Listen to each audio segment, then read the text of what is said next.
Hi, in today's video I'm going to show you the basics of editing audio in Final Cut Pro X. I'm going to show you how to change the volume of a clip, add fade ups and fade outs, and I'll show you how to keyframe audio as well. So in my project I have some interview footage and I've put in some titles to kind of fill in for the questions that he's asked. And the first thing I want to do is make sure that the audio of the interview is coming in at a good level.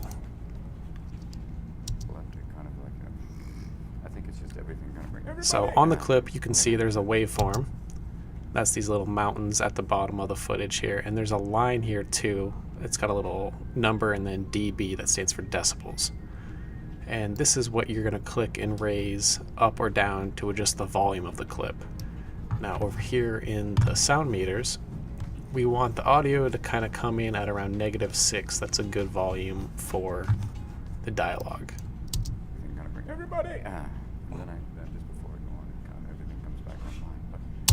So pretty low. Let's bring this up to 0. Yeah, that'll do. And see how that sounds. I think it's just everything kind of bring everybody. And then just before I go on, it kind of everything comes back on. We'll bump it up just a hair more. I think it's just everything kind of bring everybody. And then just before I go on, it kind of everything comes back online. But oh no. And that's pretty good. So I can kind of look at these peaks and valleys here and use that as a reference for my other clips and try and get them to be about the same height. And I had to kind of go, where are we? And they're looking through the notes like, we don't know either. But it was. So this one looks just about the same, but if you look close, there is some red and yellow on this waveform, and that's what's called peaking. And we don't want that. That's when the audio starts to distort. So we're going to bring this down just a little bit more. And I had to kind of go, where are we? And they're looking through the notes like, we don't know either. And that looks good. So I'm going to finish up this last clip real quick. Rehab, yeah, I think it's that idea that there is this kind of, you know, when it works, it's great, and when it doesn't, it's painful. It's the same thing. When it's not working, there's that weird thing of And that one's good too. It's falling around this -6, -12 range, which is good for now. So before each question comes up, I want the audio to kind of fade out, and then once the question finishes, I want the audio to kind of fade up. And to do that, I'm going to hover the mouse on that decibel line at the end, and you'll notice that a little bubble appears and the mouse changes to these 2 little arrows. So if I click that and drag, you'll see it kind of puts a curve on the waveform, and that's basically showing a fade. So when I play it, you'll hear it. And now like 7 shows, it's still like, okay, one more. So not bad. I'm going to do the same for the beginning of the next clip too, so that it's a nice fade up.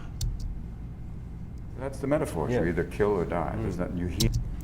So you can drag this bubble and decide what's a good kind of fade, and just kind of play with that and see what sounds right. That's the metaphor. You either kill or die. There's that you healed them. No, it's like. And that sounds good. I'm going to do a real quick fade on the rest of these. Oops.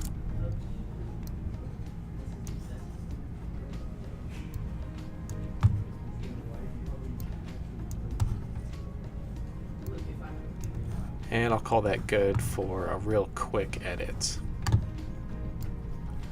So the next thing I want to do is add some music to this and kind of have it carry throughout the interview. So I got a track up here. I'm just going to bring it down. And I'm not going to worry too much about the timing and all of that. I'm just doing this for an example. So if you look, the waveforms are very, very big, just like our audio. And so when we play this, they're going to be competing and it's going to sound terrible. I think it's just everything kind of bring everybody. So yeah, kind of hard to listen to. So let's drag the decibels for this guy down and let's give that a shot. Kind of like, you know, I think it's just everything kind of bring everybody. And then just before I go on, it kind of everything comes back online. But oh no, it's that weird thing. So I'm pretty happy with that. For the question parts, I think I want the music to be a little bit louder though, so we're not filled with like kind of the awkward dead space. So to do that, I'm going to add what's called keyframes to the audio. So I'm going to hold Option on the keyboard, come down to the decibel line here, and you'll notice there's a little diamond now next to the mouse arrow. So I'm going to click once to put in one keyframe, and with these guys you always want to work in pairs. And I'm going to click to add another one, and then I know I'm going to want this to fade out too, so I'm going to add 2 more. And what these keyframes let us do is grab specific points in the audio and increase the volume. And you'll kind of see how it adds this fade between the 2 keyframes. You can click a keyframe and drag it in or out to adjust that change. So let's see how this sounds.